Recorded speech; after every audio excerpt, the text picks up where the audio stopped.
is right out of the package. Took the plastic off. You don't need to put it on a separate tray. It comes with its own tray for the oven. Just getting a close look at all the cheese on there.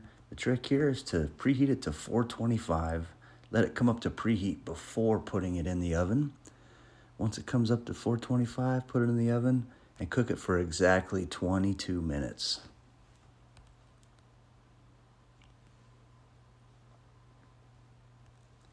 I'm using this Prego sauce out of the can there for marinara dipping sauce. It's actually really tasty, great combination with these breadsticks.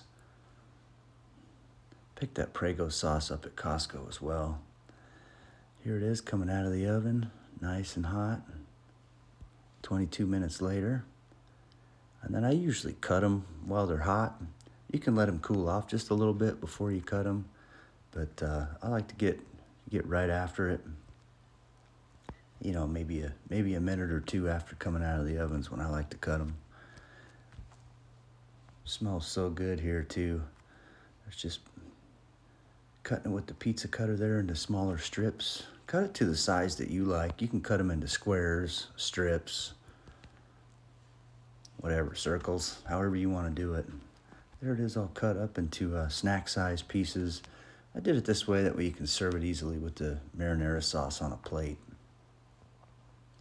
These things were delicious. Honestly, these are the best breadsticks that I've ever had. Thanks for watching, guys.